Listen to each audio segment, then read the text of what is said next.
नमस्कार, मी ऐश्वर्या अटवार लोकनिर्धार चॅनलमध्ये स्वागत करते.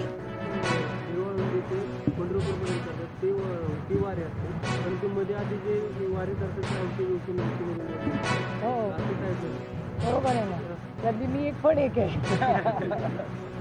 ती पण 18 वर्ष 2च दिवस चालते. मी कुठे पूर्ण वारी.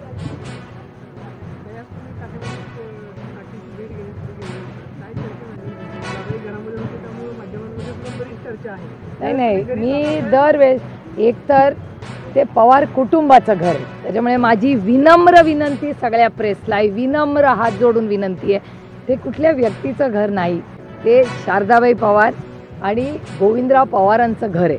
त्याच्यामुळे त्याच्यावर आमच्या फॅमिलीतल्या प्रत्येक व्यक्तीचं ते घर आहे. म्हणजे ना माझं एकट्याचं ना अजित पवारच्या एकट्याचं, पवार कुटुंबाचं घर आहे ते. त्याच्यामुळे माझी विनम्र विनंती आहे, कारण का तुम्ही तसं म्हणता तसं माझ्या बाकीच्या भावंडांना पण वाईट वाटतं की अरे तर आपलं घर आहे. त्याच्यामुळे हे पवार कुटुंबाचं घर आहे. त्याच्यामुळे माझी विनम्र विनंती आहे की बातमी करताना असं म्हणा की काटेच्या वाडीच्या पवारांच्या घरी सुप्रिया सुळे गेल्या, अशी माझी विनम्र विनंती आहे. पहिला मुद्दा. दुसरा मुद्दा की माझ्या काकी आशा काकी तिथे राहतात आणि अनेक वर्ष हे आमच्या बाई गेल्यानंतर आशा काकींनी दरवेळीच हे पालखीचे गेले. मी नेहमी पालखी ही दिवेघाट आणि दौंडला जेव्हा पालखी येते तिथे करते सगळं पालखीचं, आणि इथे नेहमी नंदावहिनी, सुनेत्रा वहिनी आणि शर्मिला वहिनी इथे करायच्या आधीपासून. त्याच्यामुळे इतके वर्ष माझ्या वहिन्या इथे करायच्या, तेव्हा मला इथे काही संधी यायची नाही, कारण का फॅमिलीतला हा भाग हे सगळं करायचा. आणि ह्या वर्षी पार्लमेंट चालू होतं आणि त्याचबरोबर माननीय आदरणीय प्रधानमंत्र्यांचं भाषण त्याच दिवशी होतं, तेव्हा पालखी दिवेघाटात होती. त्याच्यामुळे मला ते भाषण सोडून येता आलं नाही, कारण का बारामती लोकसभा मतदारसंघातल्या लोकांनी खूप विश्वासाच्या नात्याने मला निवडून दिले. त्याच्यामुळे माझं जबाबदारी होती की माननीय प्रधानमंत्री ही प्रधानमंत्री आहे त्या देशाचे, त्याच्यामुळे ते देशाला काय दिशा देतात, काय बोलतात हे खूप महत्त्वाचं होतं. म्हणून मी पार्लमेंटमध्ये माझं ते चुकलं त्या दिवशी इथे दिंडीत येणं. म्हणून गेले 2-3 दिवस मी बारामती लोकसभा मतदारसंघात जिथे जिथे पालखी आहे, कालही मी होते, परवा पुरंदरला होते, काल बारामतीती होते आणि आज काटेच्या वाडी, पिंपळी आणि ह्या भागात आहे. त्यामुळे आणि आल्यानंतर काटेच्या वाडीला पालखी अनेक वेळा, आणि मलाही अपेक्षित होतं की काकी येतील तिकडे, पण काकी नाही आल्या. म्हणून शर्मिला वहिनी, युगेन आणि मी या काकींना नमस्कार करायला गेलो. योगायोगाने सुनेत्रा वहिनींच्या आईही तिथे होत्या. त्याच्यामुळे मला आशा काकी आणि सुनेत्रा वहिनींच्या आई या दोघींचाही आशीर्वाद घ्यायची मला संधी मिळाली. आणि बाकीचे सुनेत्रा पवार आणि अजित पवार हे दोघंही, त्यांच्याकडे ते काय जेवणाचा कार्यक्रम चालला होता, त्याच्यात दोघं व्यस्त बाहेरच्या बाजूला होते.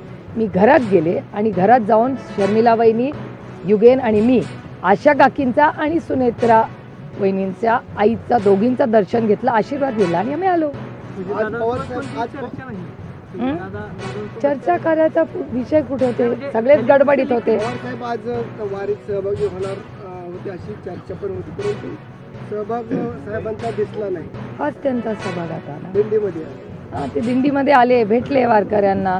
संविधान दिंडीमध्ये आज ते इतक्या वेळेला आहेत आणि त्यांचं आणि वारकऱ्यांचं खूप वर्षाचं प्रेमाचं, विश्वासाचं नातं आहे. काही मुंबईतील हिट अँड रन प्रकरणात जे आरोपी आहेत माहिती आहे, मी ऐकली न्यूज. मुलगा आहे, त्याच्यावर कडक कारवाई व्हावी अशी आता सर्व स्तरातून मागणी होते. माझं म्हणणं आहे, हिट अँड रन केस किंवा कुठलीही चुकीची गोष्ट, मग ड्रग्ज असू दे किंवा गाडी फोडा असू दे किंवा हिट अँड रन केस असू दे, कुठल्या, हा देश नियम आणि कायद्याने चालतो, कुणाच्या मनमानीने चालत नाही. दुर्दैव आहे की सगळ्यांना त्या अदृश्य शक्तीची इतकी सवय झाली आहे की सगळ्यांना वाटतं अदृश्य शक्ती काही करू शकते. या देशातल्या नागरिकांनी अदृश्य शक्ती रिजेक्ट केली आहे. हा देश संविधानानेच चालेल, नियम कायद्यानेच चालेल. आणि मला असं वाटतं पुण्यामध्ये जी घटना झाली ती मुंबईत होऊ नये. ब्लड सॅम्पल्स बदली करणे, हे सगळे ज्या चुकीच्या गोष्टी पुण्याच्या पोर्सच्या केसमध्ये झाल्या, लोकांना असं वाटू लागले की आपल्याकडे मोठी गाडी, आपल्या वडिलांकडे, आईवडिलांकडे पैसे, म्हणजे या देशातला कायदा तुम्ही हातात घेऊ शकता. हा घेऊ शकणार नाही आणि हे चुकीचं आहे जे होतं आहे तो. त्याच्यामुळे मला माझी तर काय फारशी अपेक्षा नाही, कारण का गृहमंत्र्याचा मंत्रालयाचा जो डेटा सांगतो तो क्राईम वाढतच चालला आहे. माझी माननीय मुख्यमंत्र्यांना विनम्र विनंती आहे की ह्या हिट अँड रन आणि अशा केसेस किंवा कुठल्याही क्राईमच्या बाबतीत सरकारचा 0 टॉलरन्स असावा, ह्याच्यात राजकारण आणू नये आणि जे काय व्हावं ते पारदर्शकपणे या देशाच्या संविधानाच्या चौकटीतच राहावं. चला.